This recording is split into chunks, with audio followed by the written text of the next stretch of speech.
Hello, thank you for joining with me. We are in Ken Wapnick's Journey Through the Text of A Course in Miracles, Volume 1, and we are on Chapter 6, The Lessons of Love. Picking up in the teaching and learning section of the book. Jesus now reiterates the first principle of miracles that, as I mentioned in the prelude, is the seed from which our symphonic text develops. To the Holy Spirit, there is no order of difficulty in miracles. This is familiar enough to you by now, but it has not yet become believable. Therefore, you do not understand it and cannot use it. We have too much to accomplish on behalf of the kingdom to let this crucial concept slip away. It is a real foundation stone of the thought system I teach and want you to teach. Jesus is making it unmistakably clear to us, his students, that the principle of no order of difficulty in miracles is crucial to learning his course. Once we accept its truth, our lives will become much happier. But because we believe in differences, it is very difficult to live according to the principle of the inherent sameness of illusions. This makes us not want to accept it. We need to remember that our existence is rooted in the essential difference the ego sees between God and ourselves, and this sets the dream of separation into motion, establishing the parameters of specialness that run throughout all time. Since this course is about learning its teachings and through learning teaching them, it is helpful to return to the principle of motivation, as Jesus does repeatedly, without which learning cannot occur. All good teachers realize that only fundamental change will last, but they do not begin at that level. Strengthening motivation for change is their first and foremost goal.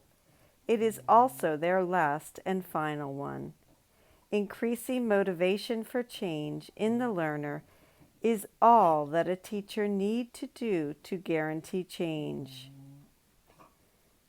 Change in motivation is a change in mind, and this will inevitably produce fundamental change because the mind is fundamental.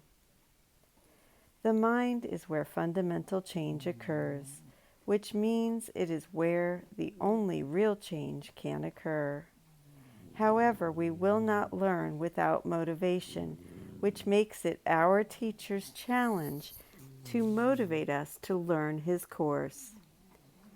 Jesus teaches us that we will be happy learning and practicing forgiveness, and unhappy when we withhold it, cherishing grievances instead.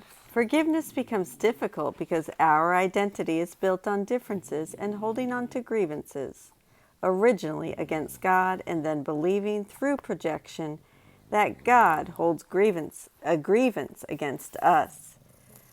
Projecting this insane thought system, we believe everyone is at war with us.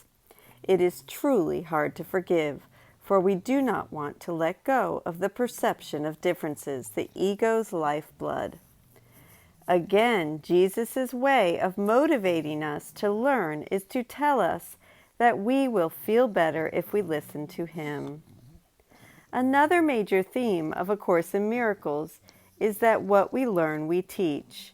We have already seen this in the text. It is explained in the early pages of the manual, and we see it again here as Jesus relates this principle to his message of the invulnerability of God's Son. As I have said before, as you teach, so shall you learn. If you react as if you are persecuted, you are teaching persecution.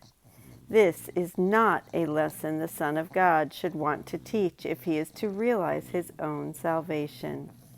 Rather, teach your own perfect immunity, which is the truth in you, and realize that it cannot be assailed.